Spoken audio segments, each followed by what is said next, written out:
Okay, what we're going to do today is take a look at a basic physics question from which you can answer other physics questions. But let's say that a ball or some projectile is launched up at some speed. We'll say it's launched at a speed of 10 meters per second, or it could be any speed. And the question is, how far will it go up before it starts coming back down? Because gravity's always pulling down on it, right? And so eventually it will stop going up and start coming back down. You can throw it up, it'll go up for a while, eventually slow down, stop moving up, and then start coming back down, speeding up, speeding up, speeding up until it hits the ground going pretty fast. So right there at the tip top of the motion is actually moving really slow, or even not moving for just a second, right? So to answer this question, we've got to get the towel and do a little erasing. But gravity is going to pull down on this thing the whole time. Gravity's always pulling down on it. And it doesn't matter how heavy it is. Do the experiment. Take a heavy object and a lightweight object and drop them at the same time and see if they hit the ground at the same time. You'll find that you can just do this in your house. Just find two objects and you'll find that they hit the ground at the same time. Okay, so the weight of the thing is irrelevant. Now, air resistance is relevant. That's going to affect things, but we're just going to ignore it for this question so we can look at the more basic physics. Okay?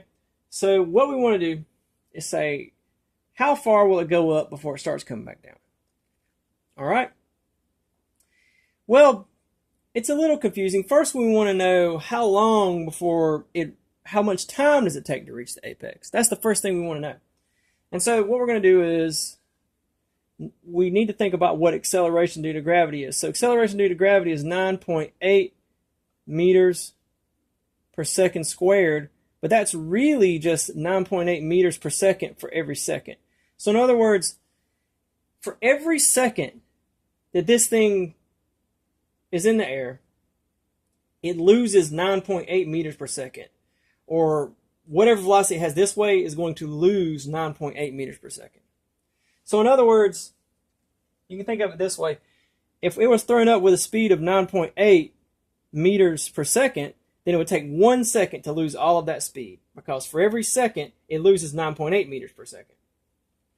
All right? That's what acceleration is. It means it's not just your speed, it's how much your speed is changing over time. So, you may start out at 0 miles per hour, and it may take you, in a car, and it may take you 10 minutes to get up to 200. Okay, so for that 10 minutes, your speed was changing, and then you keep it at 200, so then your acceleration is 0 because your speed's not changing, but your speed stays at 200. Okay, so what we're doing if we have it at 10 meters per second is we're saying, all right, 10 is basically a bunch of blocks of 9.8. It's like a block of 1G and 2G and, in other words, like if it was 100, it would be a bunch of blocks of 9.8. And we just want to know how many blocks of 9.8. Because each of those blocks of 9.8 that go into the 10 are a second of time, basically. That's how, So, in other words, for every block of 9.8, it's going to take 1 second for the G to remove that. All right, so we're going to take out the handy-dandy flip-phone calculator.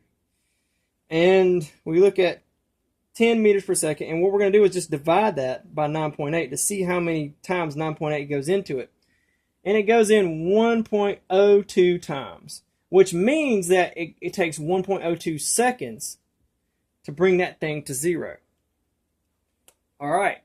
So now we have that 1.02 seconds. So what we can do with that is do our little graph and figure out how far up it will go.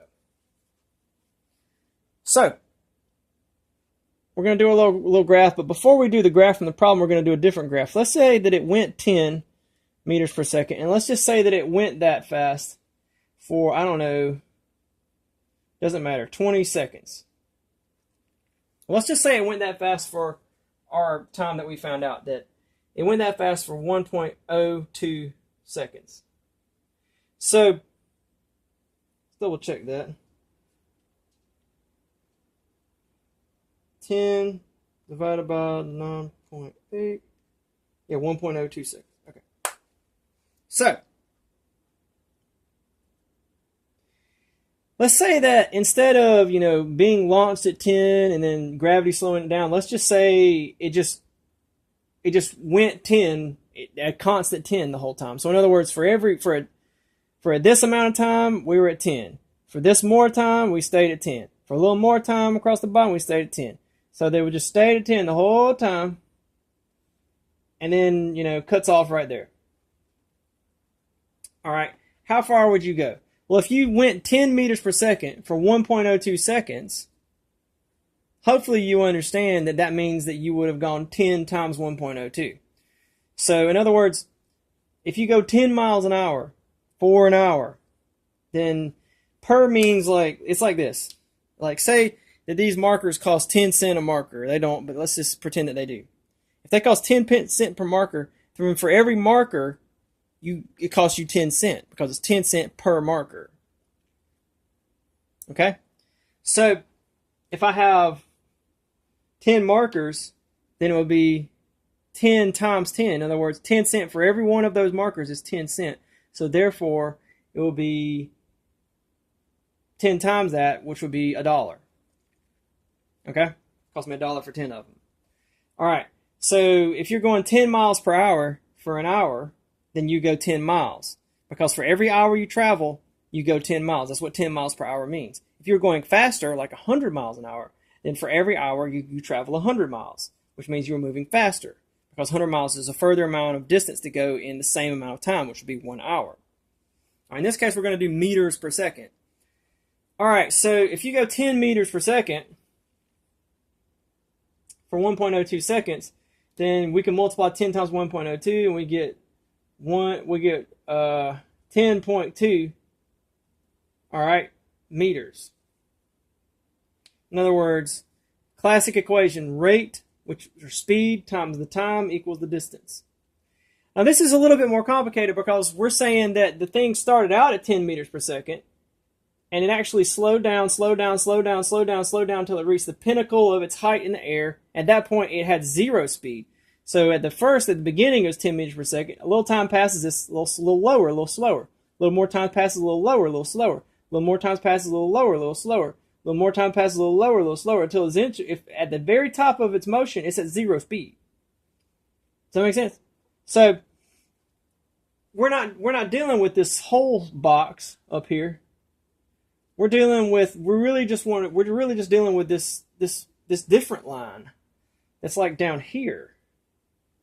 Well, the interesting thing is when we found how far it would travel if it stayed at a constant 10 for the whole time, we were really just finding like the area of a box, were we not? That's all we were doing. Just the area, the height of this side times the width of this side, height times width. So hopefully you understand a basic area equation. If you don't, I don't know, put in the comments and maybe I'll do a question on that. But do a video on that because that's something you would need to know. But I'm not going to explain that in this one. But the point is, if I draw a line from one corner to the other, then it's really just half the thing. Like, in other words, if you look, well, I've made two triangles right here. This triangle on the bottom, this triangle on the top.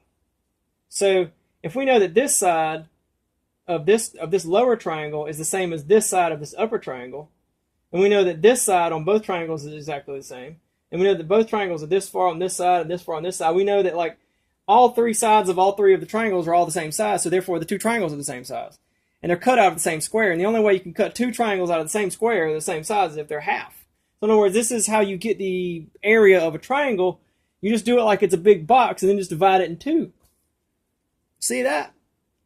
Just a whole box, divide that in two, and then you're going to know how far you traveled for this line. Because really what you want to know is the area under here. All right? So what that means is you take the 10, you take the 1.02, and you just do it like it's a whole box, and then you just divide that by 2 to get half of it, which would be 5.1 meters. So there you go. There's your answer. The ball will travel 5.1 meters into the air if it's thrown at 10 meters per second. Gravity will slow it down and take 1.02 seconds to bring it to zero speed. And as that 1.02 seconds has expired, the ball will have traveled 5.1 meters into the air. And then it will begin accelerating back down, and of course it will travel 5.1 meters back down. All right, so there you have it. I hope that's fun, and I hope that's helpful. We will do other questions, and there's this kind of situation. If you can understand this situation, then you can understand lots and lots of things in Physics 1.